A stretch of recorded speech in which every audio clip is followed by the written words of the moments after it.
Good afternoon.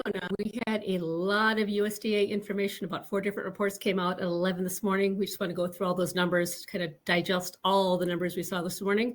And we're going to start with this past year's production for corn and soybeans. Yeah, the final production estimates that were released were a little bit of a surprise as far as the market was concerned. Everybody was expecting to see production increased in this report, and instead USDA actually showed decreasing production numbers. For corn, production came in 203 million bushels below expectations. It was 200 million lower than the previous month. We did see a little bit of an increase in yield over what was expected and what we saw for last month, but harvested acres is where the big drop came in. 1.5 million more than expected was the decrease in harvested acres for corn. That's a huge number to see an adjustment this late in the season, and 1.6 less than what we saw from the previous report. So big numbers. I mean, that was where the big change came for the corn production estimate. For soybeans, we did see 86 million less than anticipated, about 70 less than the previous month. Yield dropped a little bit, mainly because of the drought that we saw later in the season. But harvested acres also saw a pretty good drop, with over 300,000 for both what was expected and what we saw from the previous month. And then we've got some slides that kind of summarize things. Again, like you said, for corn, a lot of those acre numbers went in the red, went lower over the last report last year. And again, a little bit of a surprise, considering that we figured we had most of the the lower acres worked into the marketplace already, but that wasn't the case. We did see a little bit better yields in some of the regions, especially when you look at it from the big 5 states. But for the most part, the production coming in a little less than we anticipated. And again, there's a yield that didn't quite make trend line this year. This map shows the yield this year and the percent change from last year. Blue means you did better than last year. Red means you did worse. Not a surprise to see the blue up here with the drought we had last year. Not really. I mean, we did see the yield for corn, North Dakota drop from the previous estimate to this one. But overall, when you compare it year over year, we did see a lot better corn crop than what we saw in the previous year. And that's interesting because, of course, you look into the Western Corn Belt where the drought was the worst. They did see a pretty good drop, which is, as you mentioned, it shows up in the red. What's interesting here in looking at this, though, Illinois, record yield for Illinois, but everybody else around them didn't see that good of production. And again, then corn production, this is going back to 2013. Moving on to soybeans, not as many changes here. Not as much. I mean, we did see some change as far as some of the Western Corn Belt, but when you look at as far as the main Corn Belt regions, the Central and the Eastern Corn Belt, they did see a little bit better production. They picked up a little bit better rains. Overall, a little bit tighter numbers, but still production coming in a little less than anticipated, which made it a bullish report for soybeans. And again, there's a soybean yield, just missed trend line by a little bit there too. And again, North Dakota looks great because of the horrible year we had last year, but there was not a lot of blue on this map for soybeans. Not a lot at all. And, and you can see, again, the darkest red is in the Western Corn Belt is where the most of the drought set up. And then also down into the Delta regions or into the mid-Atlantic states. So, and interesting, with as good as the yield was in Illinois, you look at it for soybeans for Illinois, they were a little bit less. They actually saw a little bit of a decrease. So, yeah, this kind of helped to, again, make it a little bit of a bullish report as far as soybeans. And again, soybean production. And then I grabbed the slides of just some of the other minor crops. This one's got canola. And again, huge production increase over last year, but then North Dakota is the main canola producer, the U.S. Exactly. And you look at dry edible beans, dry peas, same thing. North Dakota is kind of the leader. We did see quite a bit of improvement over our weather. This puts us basically back to a more normal production than what we would see. But again, big numbers when you look at it as compared to last year.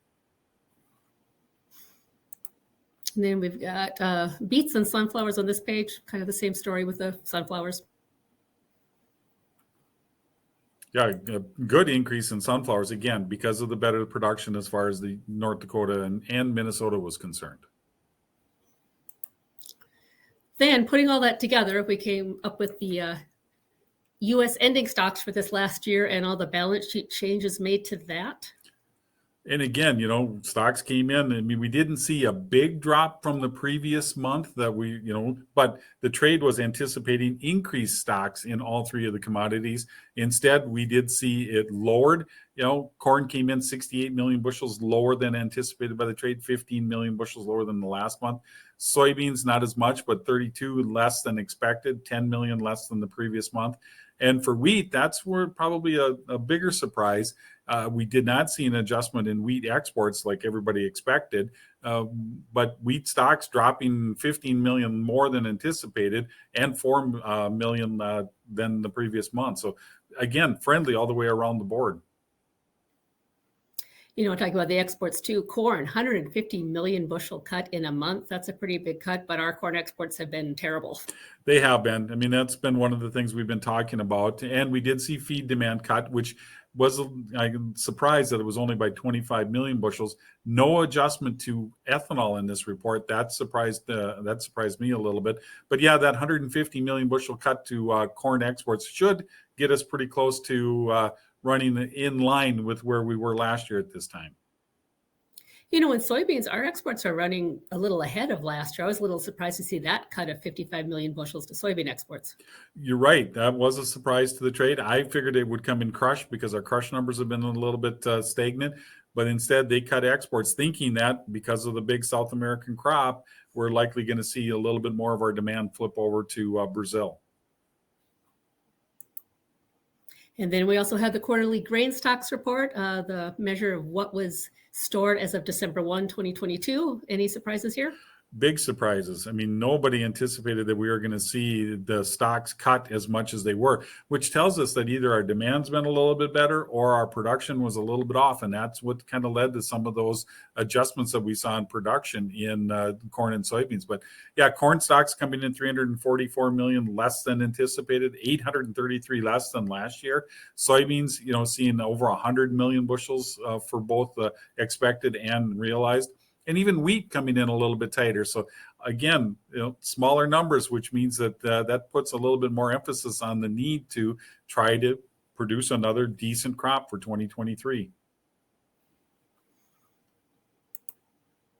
And adding one more report to the list, we also had the winter wheat seedings, our first look at what was planted for winter wheat this past fall in the U.S.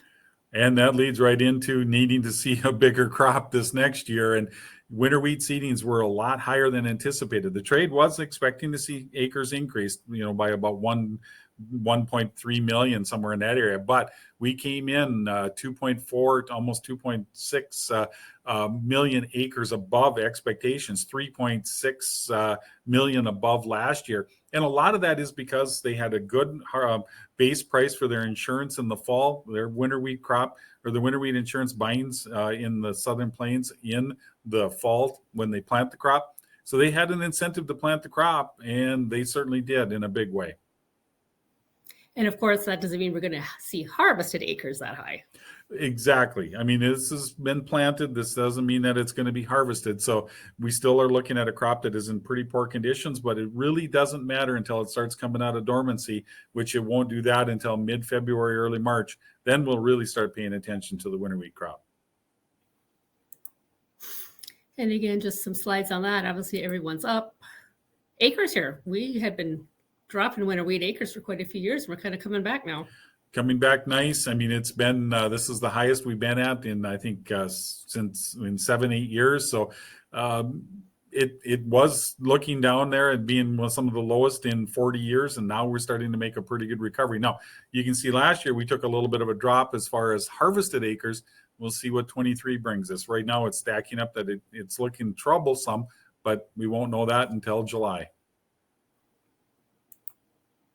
And again, too, this is a winter wheat planted acres compared to last year. Again, blue means you planted more acres than you did last year. And you can see Texas was one where they came in and planted quite a few more acres. And even, Kansas is the biggest state, though they saw close to a 3% increase, and taking them up to about 7.5 million acres, and by far the largest as far as the winter wheat crops. And then moving on to South American production. This is kind of a tale of two cities here. We have Brazil in pretty good shape, Argentina not in such good shape right now. No, that's exactly right. And we can see that with Argentina numbers being cut, even though corn came in a little bit higher than anticipated, the expectation. But, we did see a 3 million metric ton cut in the corn, 4 million for soybeans. What was surprising in this, corn production for Brazil was cut by 1 million metric ton. That was a little bit of a surprise to me in this, looking at how good the growing conditions have been in Brazil. But for the most part, they combine the soybeans, they plant the second corn crop. So there's still some time yet and especially as dry as it is in the southern regions, that could be why we saw that cut in corn. And again, these are with the South American numbers up there first, then, but these are all the big world producers for these different crops. And China is now showing up on this list that we hadn't really paid attention to before. And what's interesting is that, China is making a conscious decision to plant more corn, plant more soybeans to kind of make themselves a little bit more self-sufficient, a little self-reliant. So they're looking at increasing their production of the crops that they use the most of. And that could start to be a little concerning towards exports going forward. And that was, China's soybeans increased by 1.9 million metric tons. And then looking at the imports, USDA dropped China's imports of soybeans down the same amount, 2 million metric tons. Which, that kind of leads right into it, is that China is going to try to start producing. Now, they won't be able to produce everything they need, but they can start making a transition and start becoming a little more self-sufficient. And then lastly, we have world ending stocks. We had a lot of friendly U.S. numbers. World numbers weren't quite as friendly. Right. I mean, we're a little bit negative. I mean, corn came in a little bit on the friendly side. Soybeans were a little bit negative, but that's mainly because of the increase in production and decrease in exports for China. And that made the big difference as far as soybeans were concerned. We kind of, that looks like we're just going to basically kind of stay stagnant on that one for one more month. That is all we have.